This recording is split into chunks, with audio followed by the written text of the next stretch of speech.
Drafting of cheque bounce का legal notice जो होता है वो ड्राफ्ट कैसे करते हैं। I am sharing the screen as well.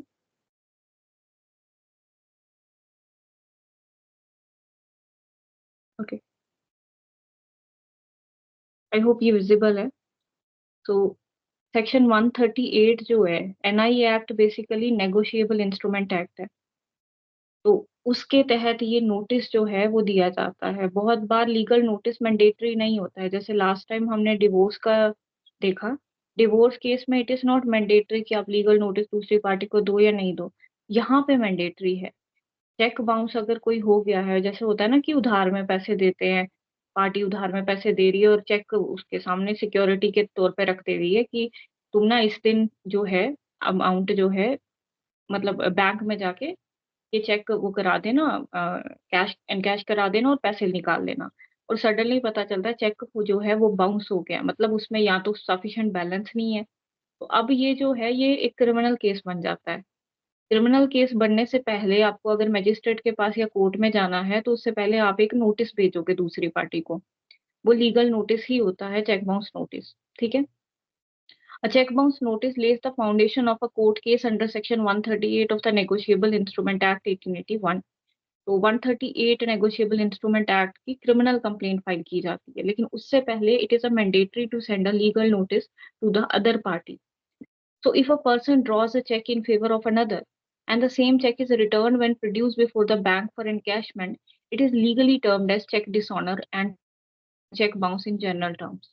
तो वही जैसे मैंने बताया कि आपने किसी को पैसे दिए, उसने आपको चेक दे दिया। होता है ना, बहुत बार उधारी में पैसे देते हैं या बैंक में भी कभी कभी आप चेक लोन के तौर पे ना अपने चेक जो है वो करते हैं, अ, एक सिक्योरिटी के तौर पे रखते हैं।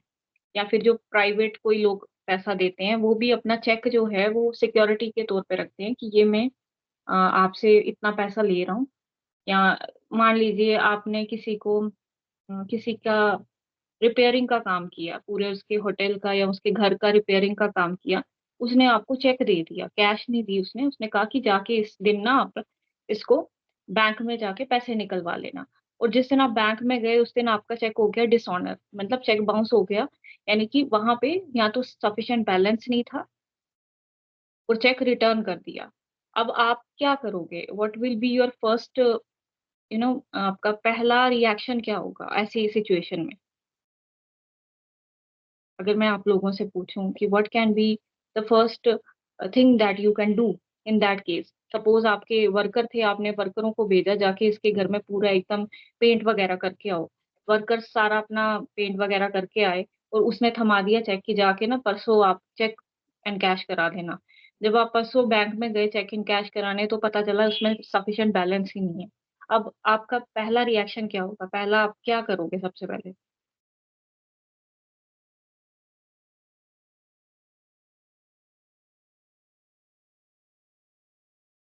चलिए, सेक्शन 138 का नेगोशिएबल इंस्ट्रूमेंट एक्ट के तहत एक इन सब जो है लीगल नोटिस भेजेंगे। ठीक है। When a cheque bounces due to insufficiency of funds in the drawer amount, it is punishable under section 138 of NI act. जब भी आप ये मतलब जो है ये एक क्रिमिनल केस बनता है। इसमें ये नहीं कह सकते वो कि चेक ही तो बाउंस हुआ है, कोई मैंने फ्रॉड कोई वो कमिट थोड़ा ना किया बड़ा क्राइम। तो ये क्राइम है under 138। However, one of the most important formality to be followed under the said provision is the legal notice। एक कोर्ट में अगर आप सीधे केस लेके चले जाते हो कि जज साहब ये मेरे को चेक दिया था, ये बाउंस हो गया, अब मैं आ गया हूँ कोर्ट, तो जज भी आपको पहले ये बोलेगा क्या आपने जो मैंडेटरी लीगल फॉर्मेलिटी है लीगल नोटिस भेजने की वो फुलफिल की। अगर आपने नहीं की होगी जज उसी टाइम आपकी कंप्लेंट डिसमिस कर देगा। तो आप देख रहे हैं वैल्यू चेक बाउंस के केस में लीगल नोटिस की। यहाँ तक कोई डाउट?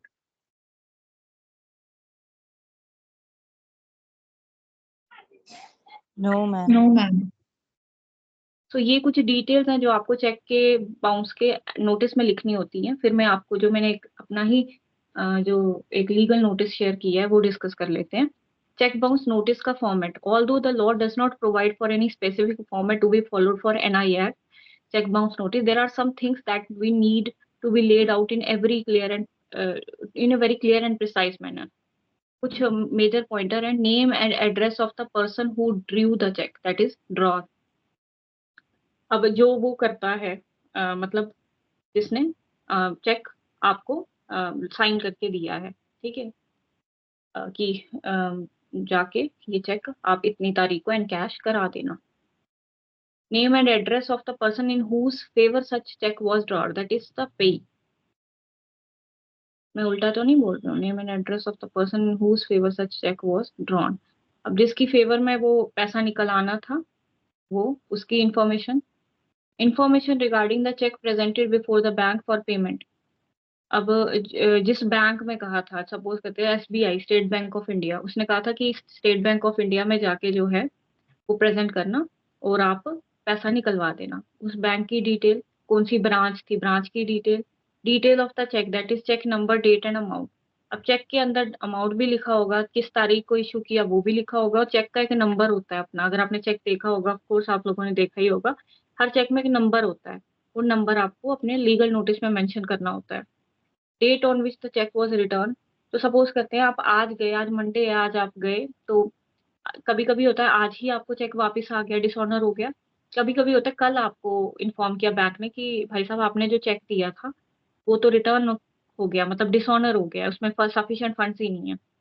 तो जिस तारीख को वो रिटर्न किया गया उसकी तारीख, reason for the cheque bounce as mention in the return memo. अब एक रिटर्न मेमो देंगे, वो आपको बताएंगे कि चेक बाउंस क्यों हुआ है। बाउंस होने के रीजन, पहला तो ये सबसे ज्यादा जो होता है वो होता है इनसफिशिएंट फंड्स।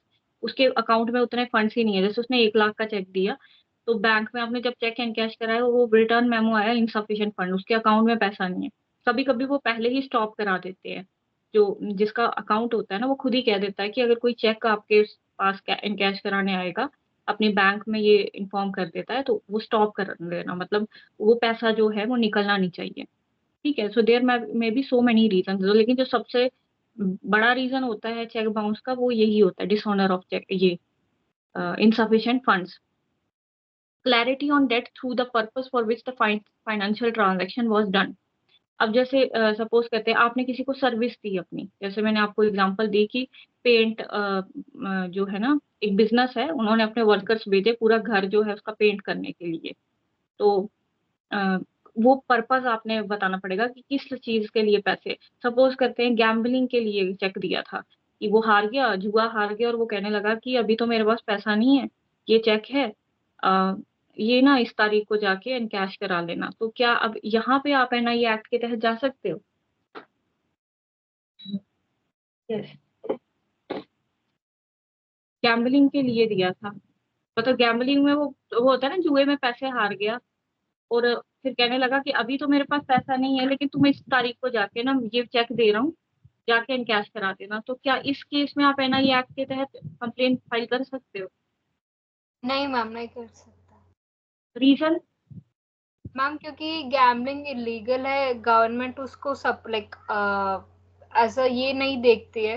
तो अगर आप गैम्बलिंग के नाम पे अगर आप चेक इशू, अगर आप पैसे ड्रॉ करते हो, तो गवर्नमेंट उसका लाइक डबल टैक्स भी काटता है, क्योंकि that is not legal.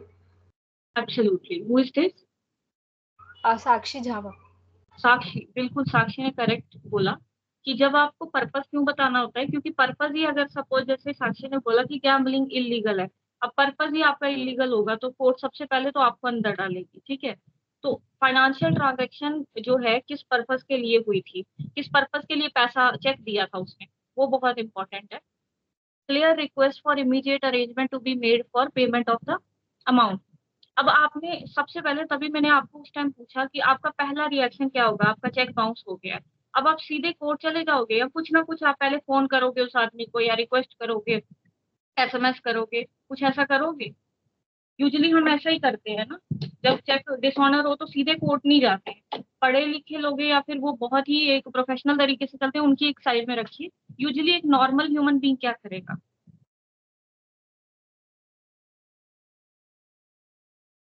Request ही करेगा ना कि भाई जो आपने मेरे को चेक दिया था वो हो गया बाउंस, अब मेरे को मेरे पैसे वापस करो। या फिर धमकी देगा कि मैं कंप्लेन फाइल कर दूंगा, ऐसा ही कुछ करेगा, सीधे कोर्ट नहीं चला जाएगा। तो जो भी आपके एफर्ट्स रहे हैं, मैसेजेस के थ्रू, एसएमएस के थ्रू, या फिर जो आपने कोशिश की कि मेरे को out of court he settlement हो जाए, तो आप ये करोगे, ठीक है। तो अब ये डिस्कस कर लेते हैं कि ये चेक में आपने डिटेल डालनी होती है। अब ये चेक जो है एक छोटा सा, सॉरी ये लीगल नोटिस है, ये डिस्कस कर लेते हैं।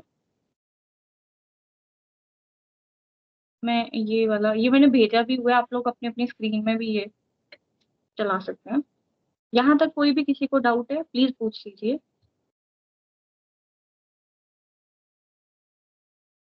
Okay, is it visible?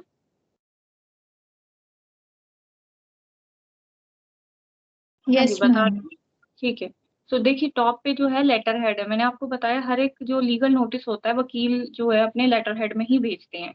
Letter head में मैंने उसका एडवोकेट का नाम, एडवोकेट का चैम्बर कहाँ है, phone number, official email ID, every single detail जो उसकी मतलब वो है, जो भी उसका मतलब ऑफिस चैम्बर का वो है लेटर हेड, इस तरह से बनाना है आपको। राइट में आ गया आपका रेफरेंस नंबर। ये जो रेफरेंस नंबर होता है ये इस पर्पस के लिए होता है ताकि ऑफिस रिकॉर्ड मेंटेन रहे, मुझे याद रहे कि अच्छा इस रेफरेंस नंबर के तहत मैंने इस आदमी को एक लीगल नोटिस भेजा था, तो ये ऑफिस पर्पस के लिए होता है। डेट, जिस डेट को आप ये लीगल नोटिस भेज रहे हो, सपोज आज मंडे है तो आज 10 जून है, तो 10 जून को अगर मैं लीगल नोटिस भेजूंगी तो यहाँ 10 जून आएगा। ये आ गया बीच में लीगल नोटिस। लीगल नोटिस बीच में ये बोल्ड में और अंडरलाइन करके आपको मेंशन करना है। टू द, अब जिसको आप ये लीगल नोटिस भेज रहे हो उसकी पूरी डिटेल। टू मिस्टर एबीसी, उसकी son of parentage, son of so and so person, resident of, complete residential address उसका बताएंगे यहाँ पे पिन कोड के साथ। फिर आ गया हमारा सब्जेक्ट मैटर। अब सब्जेक्ट क्या है? सब्जेक्ट है legal notice for the dishonour of cheque under section 138 of the negotiable instrument act. तो चेक, ये जो लीगल नोटिस है वो आपने पूरा, जैसे पीछे जो लीगल नोटिस हमने पढ़ा उसमें डिवोर्स का था, तो उसमें आपने स्पेसिफिकली ये मेंशन करना था legal notice for this, for for divorce, filing of divorce petition under section 13 of the Hindu marriage act, right. ये वाला लीगल नोटिस है फॉर डिसऑनर ऑफ चेक, तो स्पेसिफिकली ये मेंशन करिए dishonour of cheque under section 138 of the NIA act 1881। ये आ गया salutation sir oblique madam. अब देखिए पहला जो पैराग्राफ होता है वो आपको इसी तरह से मेंशन करना है, under the instruction of my client. वो जो लीगल नोटिस डिवोर्स का हो, कोई भी डिफेमेशन में लीगल नोटिस फाइल कर रहे हो, या फिर अपने एम्प्लॉयर को लीगल नोटिस भेज रहे हो सैलरी के लिए, कोई भी मैटर हो सकता है, जिस भी मैटर में आप लीगल नोटिस भेज रहे हो टॉप पे तो पैराग्राफ यही आप मेंशन करोगे, under the instruction of my client the citizens cooperative bank limited Jammu, मोती बाजार जम्मू। तो यहाँ पे जो है मेरा क्लाइंट है दैट इज अ बैंक, ठीक है। बैंक, लेकिन मैं बैंक को पार्टी नहीं बना सकती, ऑफ कोर्स उसके कोई रिप्रेजेंटेटिव होना चाहिए, तो थ्रू इट्स मैनेजर, ठीक है, थ्रू इट्स मैनेजर मैंने ये पार्टी बनाया है। तो ये स्टार्टिंग में तो यही पैराग्राफ इसी तरह से करना है, under the instruction of my client so and so, उसका पूरा नाम, पेरेंटेज, कंप्लीट रेजिडेंशियल एड्रेस, फिर ब्रैकेट में यहाँ आप देखें hereinafter called refer to as my client. This is the traditional way of writing any legal notice. यहाँ पे आप ये नहीं बता रहे हो कि मैं ये सब लिख रहा हूँ, आप बार बार बता रहे हो कि मेरे क्लाइंट के बिहाफ पे ये सब लिख रहा हूँ। और लीगल नोटिस में आपके क्लाइंट का साइन नहीं होता है। लीगल नोटिस में आप अपने लेटर हेड में भेज रहे हो उसको, लेकिन आप बार बार ये बता रहे हो कि मेरे क्लाइंट के बिहाफ पे मैं भेज रहा हूँ, ठीक है। आई सर्व this notice for recalling loan money upon you as regard the subject mentioned above, the content of which you may please note for compliance. तो this is a first paragraph जिसमें आप पूरा अपने क्लाइंट का डिटेल देते हो, उसकी parentage का डिटेल देते हो, रेजिडेंशियल एड्रेस, फिर आप बताते हो कि ही इज माय क्लाइंट और मैं आपको ये लीगल नोटिस सर्व कर रहा हूँ जिसके कंटेंट इस तरह से हैं। पहले तो आप अपने क्लाइंट के बारे में बताओगे, तो यहाँ मेरा क्लाइंट जो है दैट इज अ बैंक, ठीक है।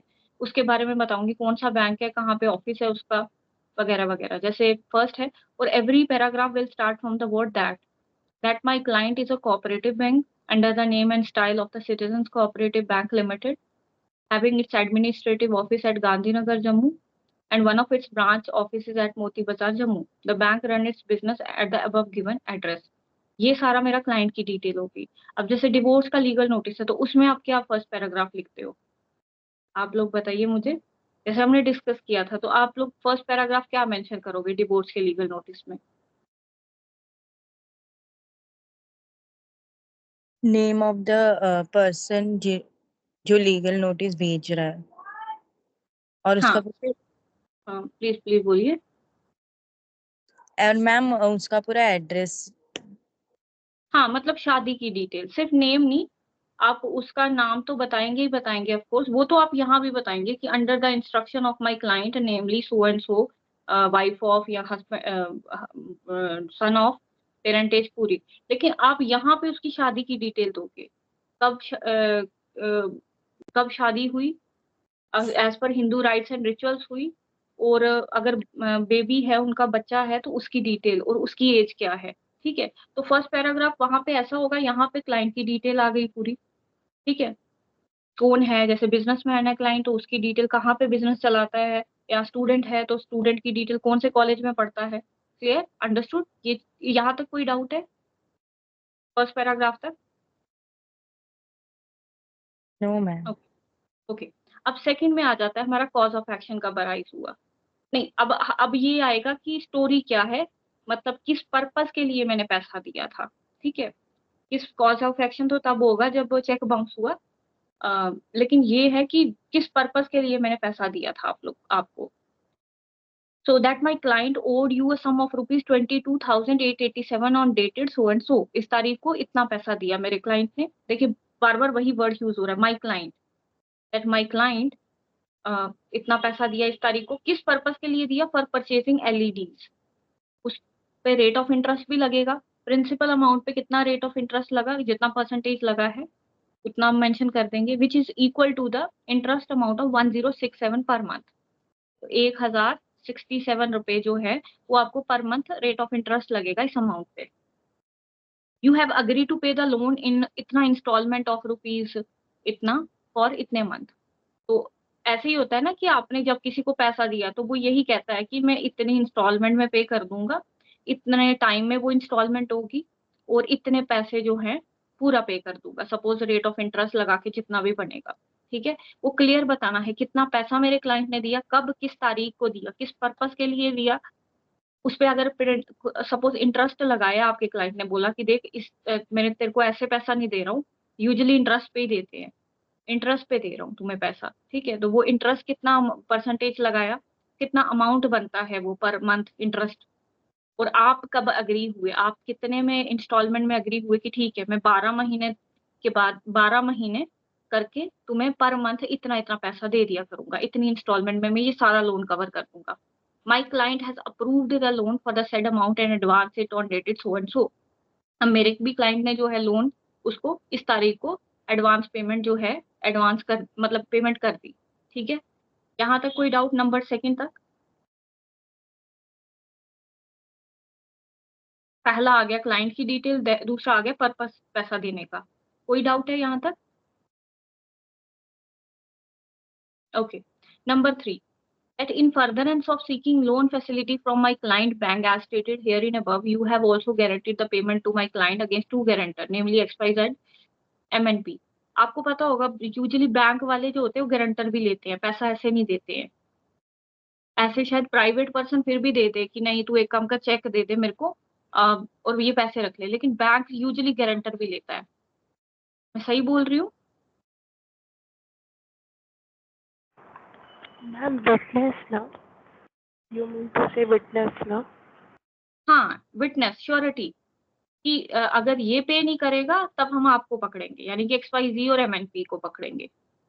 बैंक यूजुअली यही करता है, गारंटर्स लेता ही लेता है, ऐसे वो लोन नहीं देता, श्योरिटी लेता है, it is a surety that ये अगर आप ये पैसा नहीं देगा तो आप भी लाइबल होंगे, XYZ और MNP। ठीक है, तो अब ये जो कह रहे हैं कि गारंटर का यहाँ पे प्रोविजन था, तो गारंटर की पूरी डिटेल आएगी, गारंटर का नाम, गारंटर का पेरेंटेज, उनकी रेजिडेंशियल एड्रेस, और क्योंकि बैंक जो होता है गारंटर के लिए डीड ऑफ गारंटी एग्जीक्यूट कराता है, that they have voluntarily execute a deed of guarantee in favour of my client. तो ये उनकी पूरी डिटेल आ गई कि गारंटर भी हैं दो, गारंटर की डिटेल जहाँ पे गारंटर होंगे, श्योरिटीज होंगी कि नहीं अगर ये पैसा नहीं देगा तो मैं इसके बिहाफ पे पैसा दे दूंगा, उनकी डिटेल आपको डालनी है। और अगर उन्होंने कोई document deed of guarantee sign किया तो mention that thing in your legal notice. ठीक है, अब यहाँ से हमारा कॉज ऑफ एक्शन अराइज हुआ जिस दिन वो बैंक में पैसा बैंक में वो चेक जमा कराने गया. That in order to withdraw money, my client went to Droi Bank, that is Punjab National Bank, and present the check amounting rupees 10,300 on dated 29th November 2022. तो जिस तारीख को उसने बोला था 29 नवंबर 2022 को, वो गया बैंक में. कौन से बैंक में गया? पीएनबी में गया. अगर पॉसिबल है तो ब्रांच भी लिख दीजिए, पीएनबी की कौन सी ब्रांच में गया. कितने अमाउंट का चेक था? 10,300 का चेक उसने लगाया. Or next day, on 30th November 2022, the check presented by my client was returned with a return memo mentioning insufficient funds. इस नेक्स्ट डे मुझे बैंक से जो है ये कॉल आया और मेरे को बोला गया कि आपका चेक जो है रिटर्न कर दिया गया है, और रिटर्न मेमो में क्या मेंशन है? Insufficient funds. दैट मीन्स कि इसके अकाउंट में सफिशिएंट फंड नहीं है for the dishonour of cheque. ठीक है. अब आपको जो रीजन आया होगा रिटर्न मेमो में, that you have to mention in bold, और उसको इन्वर्टेड कॉमा में भी रखिए. The dishonour of cheque on the ground of insufficient funds declare your account as an NPA, non performing asset, to my client, which violates the terms and condition of the bank. Of course अगर ये जो NPA declare कर देते हैं ना, ये terms जो लोग बैंक से डील करते हैं या यूजुअली नॉर्मल ही टर्म्स है, ये एनपीए अकाउंट डिक्लेयर कर देते हैं बैंक वाले ना, अगर आपका चेक बाउंस हो जाए तो ये मेंशन किया है. Even after making several request, जैसे उसमें अभी हमने आर्टिकल पढ़ा, उसमें क्लियरली बोला था कि जो आपने रिक्वेस्ट की है, क्योंकि डायरेक्टली जब चेक बाउंस होगा आप ऐसा नहीं है कि आप कहोगे कि मुझे अब देखो लीगल नोटिस भेजूंगा और इसके बाद मैं केस कर दूंगा. आप पहले रिक्वेस्ट करोगे कि देखो तुम्हारा जो चेक है उसको इन्फॉर्म करोगे, तुमने जो चेक दिया था वो तो बाउंस हो गया है और उसमें कह रहे हैं इनसफिशिएंट फंड्स है, तो अब आप कब दे रहे हो मेरे को payment. So even after making several request, तो वो भी मेंशन करिए आपने रिक्वेस्ट किया उसको. जब चेक बाउंस हो गया, आप डायरेक्टली लीगल नोटिस नहीं भेज रहे हो. Even after making several request for repayment of said amount, you turn a blind eye to our request made for loan repayment. These responses by you explicitly indicate that you have malified intention to misappropriate the public money and abscond without repaying the loan that you availed from my client. तो ये तो हो गया cause of action कि जिस तारीख को cheque bounce हुआ. अब ये आ गया कंक्लूडिंग पैराग्राफ. अब इसमें बताना है कि आपने उसको एक किस्म का एक वार्निंग देनी है, एक टाइम पीरियड देना है कि तुम कब से कब तक जो है इसमें मेरे को रिप्लाई कर सकते हो, और अगर नहीं करोगे तो what can be the consequences. आपको क्या लीगल जो कंसिक्वेंसेस है वो फेस करने पड़ सकते हैं. So on account of dishonour of cheque and receiving no response from you, my client have decided. फिर माई क्लाइंट मेंशन हुआ है, बार बार एडवोकेट ये चीज टर्म यूज करता है. My client stated to me, my client informed me, my client decided. ठीक है. My client has decided not to give further extension and relaxation in the repayment of the loan. Therefore, on behalf of my client bank, I call upon you to make a payment of rupees 23,954, including the principal amount of rupees 22,887 and the interest amounting rupees 1067 with effect from dated so and so, and charges of issuing legal notice to my client bank within 15 days from the receipt of this notice by you, failing which my client is left with no remedies but to initiate criminal proceeding under section 138 of the Negotiable Instrument Act 1881 for the dishonor of check against you. Consequently, you will be responsible for bearing all the cost and avoidable litigation and consequences arising out of litigation. यहाँ पे आ गया conclusion. आपको मेरे client ने further extension देना decide नहीं किया है.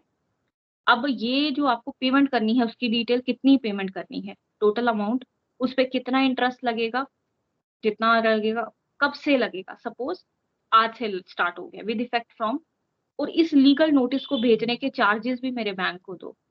कई लोग तो अमाउंट भी मेंशन कर देते हैं, जैसे 5,000 लीगल नोटिस का या 15,000. Again it depends upon the advocate to advocate. 50,000 भी हो सकता है.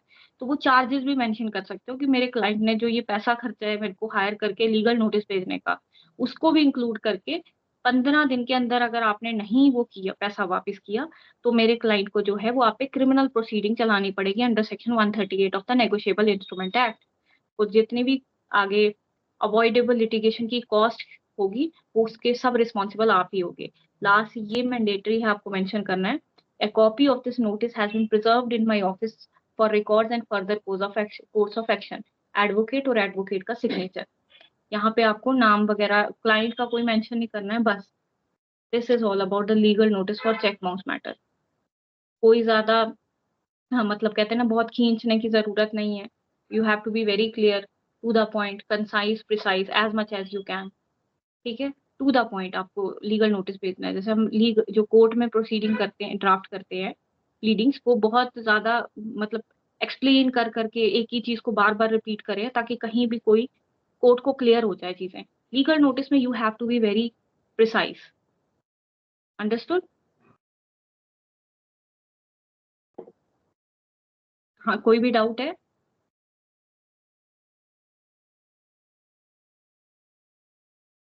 ओके, कोई क्वेश्चन है तो आप पूछ सकते हैं, अदरवाइज क्लास को यहीं पे एंड करेंगे. No doubt, ma'am. Okay, thank you so much everyone. I will share this recorded lecture shortly.